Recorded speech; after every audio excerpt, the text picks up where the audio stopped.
Hi, this is Monbio again here for our weekly tips and techniques on how to increase your well-being.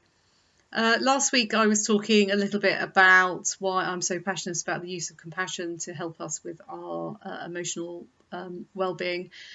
I touched on sort of what compassion does and how that impacts our thoughts, our behaviours and our feelings, just as if we're having anxious or angry or self-critical thoughts, how that will affect our behavior, our feelings and our thoughts. So it's about being able to recognize when there's the type of thoughts which aren't being helpful for you and making you feel uncomfortable or not making you feel very happy, or that threat system is sort of taking over. So today I want to carry on with the theme of this. So last week it was very much about how to turn off that internal self-critical thoughts process, which most of us have going on a lot of the time, which then in itself impacts our feelings of how we perceive ourselves, our levels of anxiety, our general feeling of happiness around within ourselves and how we perceive our environment that we're in. So today we're going to look at a really simple but really effective exercise on how to reduce feelings of distress, feelings of anxiety that, when you're very immersed in that threat system. So if you notice there are times when you're feeling sort of distressed about something, you're feeling anxious, feeling worried, feeling stressed about a situation or your life or whatever, this is a really nice little exercise for you to do to help start reducing the threat system response and start bringing in that more soothing response. Because when you're in a compassionate way of thinking, it means that you're impacting this part of the brain. Now, this part of the brain is which enables you to emotionally regulate. It enables you to problem solve. It enables you to be able to work through what's going on and be able to be more rational about a situation. When we are deep within our threat system, we are immersed in our old brain, and that's all very much focused on emotion and protection. And that's not designed to be able to rationalise and problem solve and to regulate. And when we're very immersed in anxiety, what happens is the new brain and the old brain sort of clashes, and they're sort of feeding into each other. So by being able to get more into your compassionate self, get into a more compassionate way of being, what you do is you start firing off the frontal lobe of your brain, which means you're able to start thinking more clearly, more wisely, more adult-like within the situation in which you're in. Those very strong emotions, they make us stupid. It's very, very hard to see past that. So I'm going to take you through the exercise. First of all, I'll explain how it's going to work, and then we'll have a practice run. And then I suggest if you sort of like this exercise, then practice it on your own, taking your own time, because it's like with anything, it takes practice to get it right. And what you'll find initially when you're doing it, thoughts will permeate into your brain, they'll take over, you'll lose concentration on what you're doing, and that's fine. Just recognise that, allow those thoughts to go, and then carry on with the exercise. So it's just about recognising that could happen and accepting it and just letting go. It's all about kindness, warmth, compassion towards yourself. Okay, so what we will do first of all is we'll just do a nice grounding breathing, so it's a breathing just to soothe you, because with anything, if you just sort of go from moving around 100 miles an hour and you sit down and go, right, I'm going to connect with my compassionate self now, it's just not going to work because your brain's not where it needs to be. So if you're able to get that sort of breathing, slowing down, what happens, you start to slow the brain waves down and you're able to start connecting in more with that part that you need to connect with. Okay, so what we do first of all, we do that slow soothing breath, which I'll talk you through. And then the next thing we're going to do is if you think about, and I'm sure I've discussed this many times before, about how we're made up of many different parts, our angry part, our anxious part, our happy part, our compassionate part. We've got many, many different parts. We're not just one thing. So if you sort of take this exercise from the idea that we are made from many parts. So let's say, for example, at the moment you're experiencing quite a lot of anxiety. So you can just imagine that anxious part.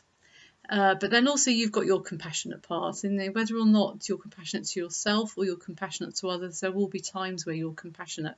So the first thing you're going to do is you're going to imagine, sort of see yourself as being that compassionate part, self.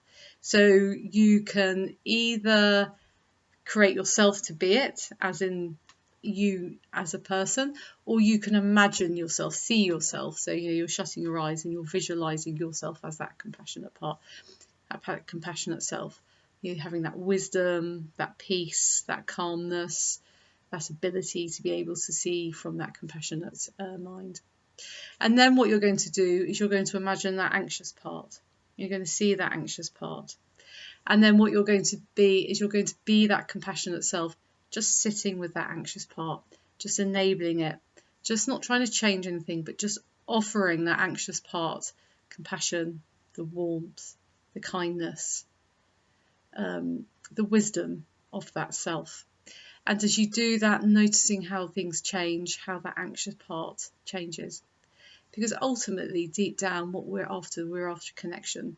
We are after that deep sense of being and connecting with each other and connecting with ourselves. So by enabling this compassionate part of you to be able to sit and be there and nurture and develop that, and just flow into that anxious self. It's not about feeding the anxious, it's about flowing in and just giving that. You'll start to notice that anxious self changing. This can also work very well with distress. It can work very well with an angry self too. So, okay, so first of all, we will just take some time to arrive. So I invite you just to close your eyes. And I want you just to become aware of the chair beneath you. Noticing yourself being supported. Allowing yourself to relax into it. Maybe placing both feet on the floor. Resting your hands on your lap. And then I'd like you to bring your attention to your breathing. First of all, not doing anything different, just bringing that awareness to your inhalation and your exhalation. Allowing your breath to go in and out. Knowing you have all you need within yourself at this moment. And as you notice your breathing starting to slow down, allowing that breath to really come from your solar plexus, from around your stomach.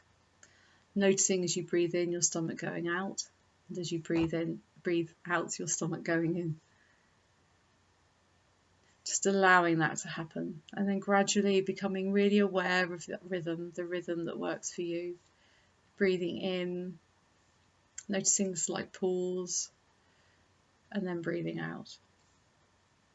Not trying to change anything, just allowing that rhythm to soothe you. And when you're on your own doing this, you can spend as much time on it as you like or as you need.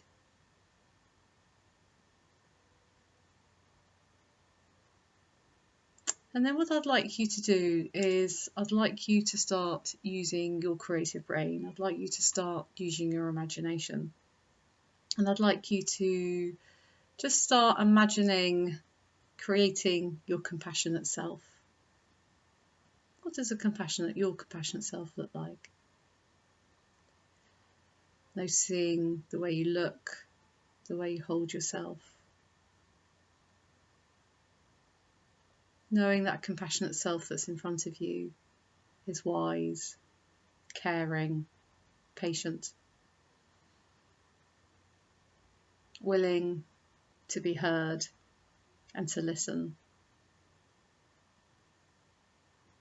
Really evoking what it feels like to have compassion. Maybe you need to think of a time in which you have had a moment of compassion with someone. where it is in your body that you feel it. How does that feel within you, and what is it that you gain from that feeling?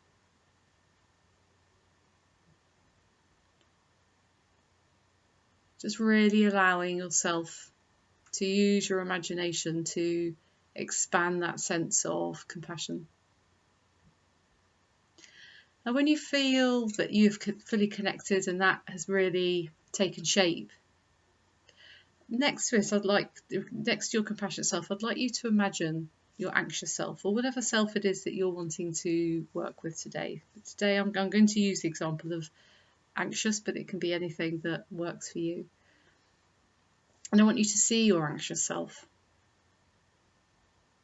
What does your anxious self look like? The personality, the traits, the behaviours. And whilst you're doing that, what I'd like you to do is really allowing your compassionate self to be with that anxious self. Because with compassion, there's no criticism, there's no judgment. There's kindness, warmth. And allowing that warmth and that kindness to flow towards and into that anxious self. Maybe you need to hear what the anxious self needs to say. But allowing that compassionate self to acknowledge it and to use their inner wisdom. Constantly sending that warmth and that love to the anxious self.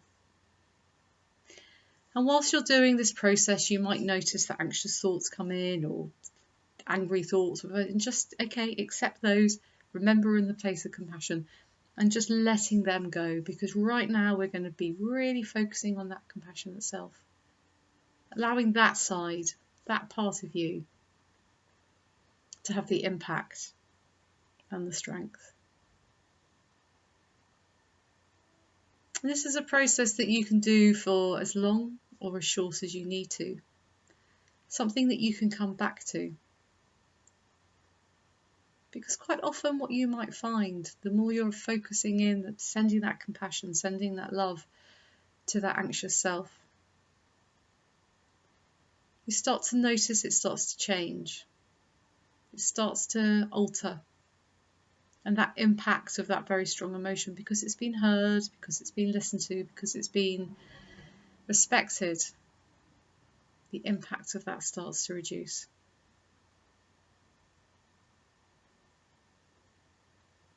So just opening your eyes and just knowing that this is a process that you can do at any time with anything that you need to. It's not about jumping into the anxiety and making that grow and feeding that. It's about becoming your compassionate self and enabling yourself to use that to be able to help with any distress or anxiety that you might have.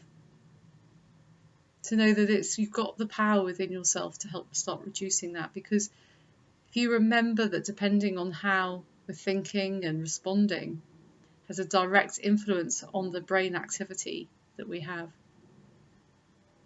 So if we are focusing and being in our anxious self, then our behaviours, our thoughts, our feelings will ultimately follow that anxiety. If we're able to be part of our compassionate self, then our behaviours, our feelings and thoughts will also follow that. So I hope you find that helpful. Let me know if you need any more information. Give that a practice, and I'll be back next week. Take care and keep safe.